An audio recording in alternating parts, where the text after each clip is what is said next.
সম্মানিত ভিউয়ার্স, আসসালামু আলাইকুম। দেশ ও দেশের বাহির থেকে যারা আমাদের ভিডিওটা দেখছেন, আশা করি সকলে ভালো ও সুস্থ আছেন। তো বরাবরের মতো আপনাদের সামনে একটা ভিডিও নিয়ে হাজির হলাম। এটি হলো অরিজিনাল চিতল মাছের পোনা। তো আপনারা স্ক্রিনে লক্ষ্য করতেছেন 3 থেকে 4 ইঞ্চি সাইজের পোনা। এই সাইজের পোনাগুলো আমরা বাংলাদেশের যে কোনো জায়গায় অর্ডারের মাধ্যমে হোম ডেলিভারি দিয়ে থাকি। যদি আপনাদের মাছের প্রয়োজন হয়, আমাদের স্ক্রিনে দেওয়া নাম্বারটিতে অবশ্যই কল করবেন ও মাছ চাষ করে কীভাবে লাভবান হবেন আমাদের কাছ থেকে পরামর্শ নেবেন।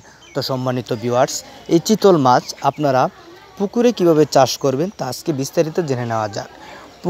চিতল মাছ পুকুরে চাষ করার নিয়ম হলো যে পুকুরে রুই, মৃগেল, সিলভার, বিকেট, কার্পু অথবা অন্য কাপ জাতীয় মাছের সাথে এই চিতল মাছ প্রতি শতাংশে 10 পিস অথবা 20 পিস আপনি ছেড়ে রাখতে পারেন। তো 3 থেকে 4 মাসের ভিতর 1 কেজি প্লাস 1.5 কেজি বানিয়ে এই সাইজের পোনা ছাড়লে 1 কেজি প্লাস 1.5 কেজি বানিয়ে আপনি বাজারে বিক্রি করতে পারবেন। তো সম্মানিত ভিউয়ার্স, মাছ চাষ সম্পর্কে সকল তথ্য ও পরামর্শ নিতে আমাদের সাথেই থাকুন। ভিডিওর দেখো। ধন্যবাদ।